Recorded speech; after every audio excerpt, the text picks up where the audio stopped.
Hello friends, Radhe Radhe. Welcome है आप सभी का मेरे न्यू व्लॉग में। आई होप आप लोग ठीक होंगे, स्वस्थ होंगे और अपने अपने कामों में मस्त होंगे। तो आज का व्लॉग स्टार्ट करते हैं मॉर्निंग से। तो ये मॉर्निंग के 5 बज रहे हैं और आप लोग देख रहे होंगे सुबह हो रही है धीरे धीरे। और ये लाइट की रोशनी है, मतलब अभी सूरज भी निकलने वाला है क्योंकि गर्मियों में सूरज जल्दी निकल जाता है। और ये लाइट की रोशनी आप लोग को पड़ रही है तो ज़्यादा रोशनी दिख रही होगी। तो चलिए फ्रेंड्स, मॉर्निंग का स्टार्ट करते हैं। थोड़ा सा सैर करेंगे। और जैसे कि कल की वीडियो में आप लोगों ने देखा, मैं थोड़ी बहुत ज़्यादा मतलब परेशान हूँ। और मतलब घर के पारिवारिक जो परेशानी होती है ना, थोड़ी बहुत मुझे वो भी परेशानी हो रही है। और आप लोगों के साथ मैंने वीडियो भी शेयर किया था, तो अपनी अपनी राय सभी ने मुझे दिया। तो उसके लिए बहुत बहुत धन्यवाद सभी का कि आप लोगों ने इतना सपोर्ट मुझे किया और अपनी अपनी राय सब ने दिया। और सभी ने मतलब किसी ने कहा सासू माँ को ले आओ, अपने पास रखो, उनका इलाज कराओ। तो कुछ लोगों ने मतलब ऐसे कमेंट, बहुत से कमेंट आए मुझे जो आप लोगों से मैंने राय भी मांगी थी कि आप लोगों के साथ अगर ऐसा होता तो आप लोग क्या करते। तो बहुत से कमेंट आए थे और बहुत सारा प्यार भी मिला मुझे।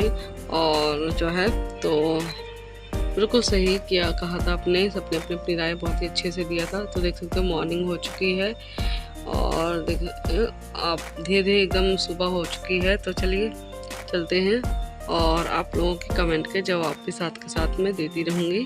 ठीक है फ्रेंड्स, तो देख सकते हो मौसम बहुत ही अच्छा हो रखा है, जैसे लग रहा है आज बारिश होगी।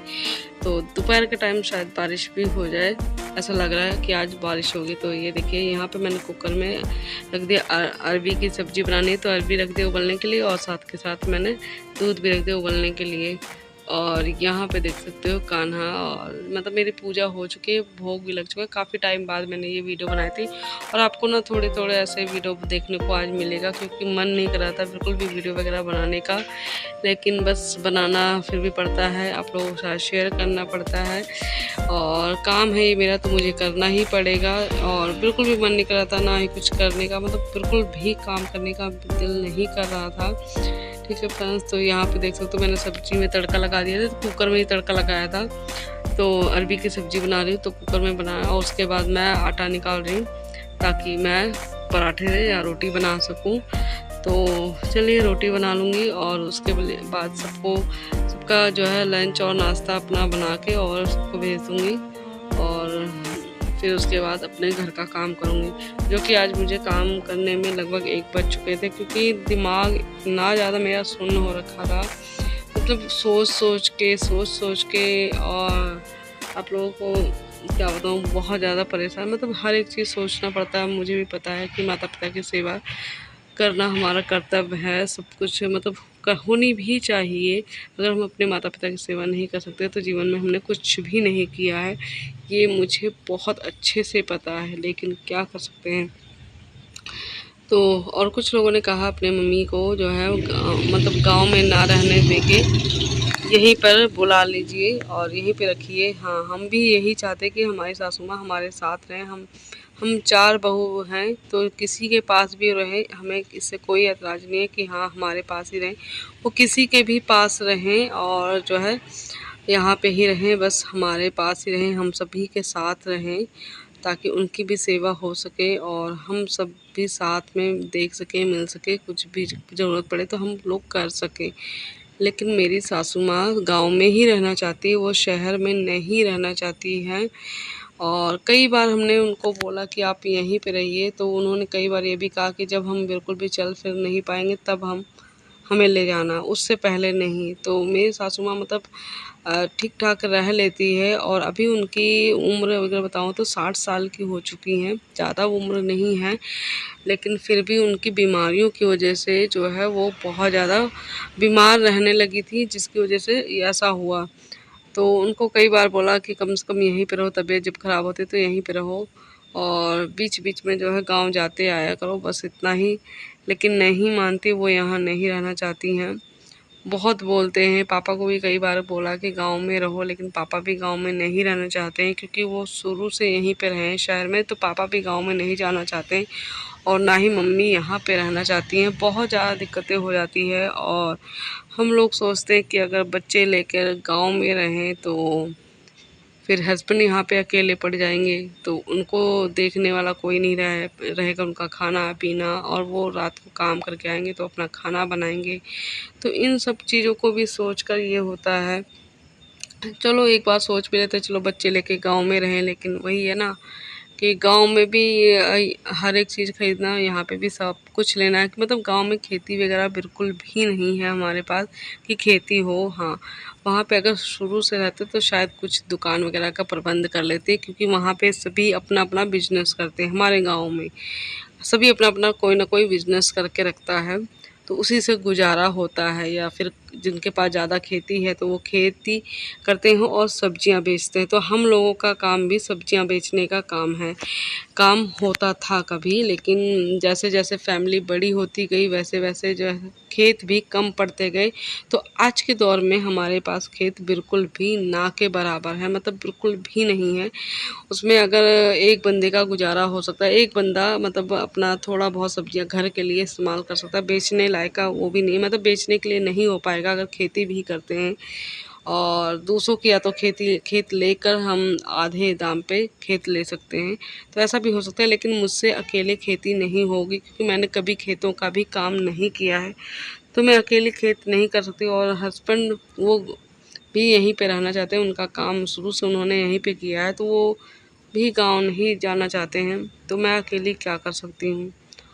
और चलिए इतना मुझे आप लोगों को बताना था। और सभी के बहुत अच्छे अच्छे कमेंट आए, सबने बहुत अच्छा सा राय दिया मुझे, उसके लिए बहुत बहुत धन्यवाद। और सबको मेरी बहुत ज़्यादा फ़िक्र है कि आप टेंशन मत लो इतना, सब ठीक हो जाएगा। लेकिन कब ठीक होगा मुझे नहीं पता है। और अभी तो बेटी का मतलब 8वीं में है और बेटा 6 क्लास में है, तो 8 क्लास का पेपर होने के बाद ही मैं कोई डिसीज़न ले सकती हूँ। उससे पहले मैं कोई डिसीज़न नहीं भी चाह के भी नहीं ले सकती, क्योंकि बेटी का आधा अधूरा पढ़ाई करा के मैं लेके नहीं जा सकती हूँ। अब तो गांव में भी एडमिशन नहीं होगा इस टाइम पे, और फिर यहाँ पे भी इतना सारा पैसा लगाया है कि मैं यहाँ पे जो है यहाँ से हटा के मैं दूसरे स्कूल में, गाँव के स्कूल में लगाऊँ, तो पैसा यहाँ पे भी काफ़ी लग चुका है। और यहाँ से भी हटाने के मुझे कोई पैसा वापस नहीं मिलेगा स्कूल से।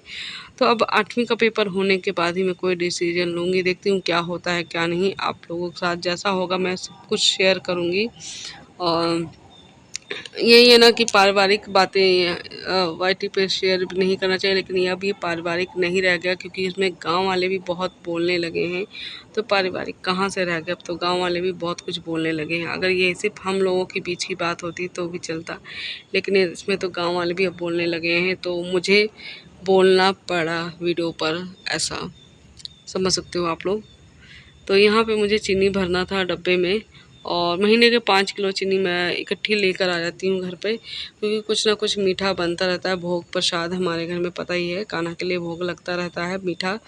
और ये टाइम है 12 बज चुके थे, तो मुझे मतलब खाने का बिल्कुल भी दिल नहीं कर रहा था, तो ये कान्हा का प्रसाद रखा था जो सुबह भोग लगा था, सब्जी रोटी, और जो वही मैंने सोचा चलो कान्हा का प्रसाद ही मैं खा के अपना थोड़ा सा खा लेती हूँ। और सच में बताऊँ मेरा कुछ भी करने का दिल नहीं कर रहा था, कैसे तैसे मैंने करके झाड़ू पोछा किया, क्योंकि दिमाग करता है कुछ करने का दिल ही नहीं करता, मतलब सोच के परेशान थी मैं। और क्या बताऊँ मैं आप लोगों को, तो ऐसे ही हो रहा था। और फिर मैंने खाना खाया, फिर इस टाइम 12 बज रहे थे, अभी मेरे घर का काम नहीं हुआ। आप लोग देख सकते हो कि मैं खाना भी रो रो के खा रही हूँ, मतलब मुझे ना अंदर से इतना ज़्यादा रोना आ रहा था कि मैं आप लोगों को क्या बताऊँ।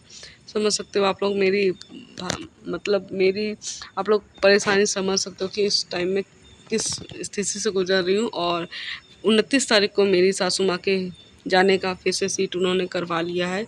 29 तारीख को वो थोड़ा भी ठीक हो जाएंगी तो वो गांव वापस चली जाएंगी, ऐसा सासू माँ बोल रही थी कि 29 तारीख तक मैं थोड़ा भी ठीक होंगी तो मैं गांव चली जाऊंगी, मैंने यहाँ नहीं रहना है।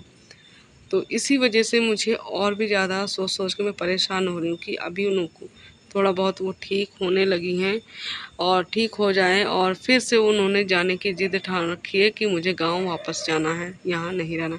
यहाँ का खाना पीना मुझे नहीं पसंद है, बहुत कुछ यहाँ का नहीं पसंद आता, इसलिए मैं गाँव में रहना चाहती हूँ। तो वो फिर से गाँव जाने वाली हैं कुछ टाइम बाद, 10 दिनों बाद।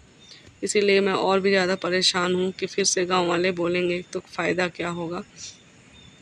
इसलिए मेरे दिमाग पे ये चढ़ा हुआ कि मैं भी गांव चली जाऊँ, लेकिन वही सोचती हूँ कि बच्चों की पढ़ाई का नुकसान होगा, तो इसीलिए मैं थोड़ा-सा सोच रही कि बच्चों की पढ़ाई पे नुकसान भी ना हो और 8वीं का पेपर हो जाए तो फिर मैं कोई डिसीज़न लेती हूँ।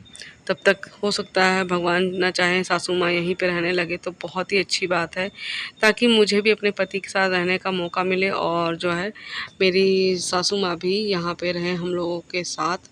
तो यहाँ पे जो है सारा ये शाम का टाइम है और बेटी मेरी सो रही थी। आते ही स्कूल से खा पी कर ये सो गई और आते ही स्कूल से सबसे पहले बेटी ने खाना बनाया, उसके बाद खाया, क्योंकि मेरा दिमाग जो है बिल्कुल काम नहीं कर रहा था, जिसकी वजह से मैं कुछ बनाने भी नहीं पा रही थी। तो बेटी ने सबसे पहले बनाया और उसके बाद खाया और मुझे भी दिया खाना और फिर वो सो गई थी। तो मैं उसको उठा रही हूँ, साक्षी उठ जा, अपने भाई को पढ़ा दे, फिर तेरी भी पढ़ाई होती है। तो बेटी ही मेरे अपने भाई को पढ़ाती है, मतलब बेटे को बेटी ही मेरी पढ़ाती है, क्योंकि ट्यूशन नहीं है बच्चों का मेरे, क्योंकि यहाँ पे ट्यूशन की भी फ़ीस बहुत ज़्यादा पड़ती है और इस टाइम पे नहीं हो पा रहा ट्यूशन लगवाने का मेरा। और बेटी ने कहा कि मैं खुद ही पढ़ाई कर लूँगी, मैं ऋषभ को भी पढ़ा दूँगी, टेंशन मत लो, तो मैं पढ़ा दूँगी। मैंने कहा चलो ठीक है, और अभी इतना अच्छा ट्यूशन भी नहीं मिला कि मैं ट्यूशन लगवा सकूँ।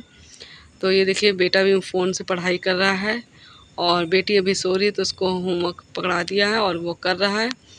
तो चलिए फ्रेंड्स, आज का व्लॉग यहीं तक। देखो उसको मैं बता रही हूँ अच्छी राइटिंग में करो, तो देख सकते हो पंजाबी का लिख रहा है, तो उससे पंजाबी का राइटिंग कम अच्छे से होता है, मतलब वो बहुत उसका हाथ जो है उल्टे हाथों से लिखता है, तो उसकी राइटिंग भी कम सही आती है।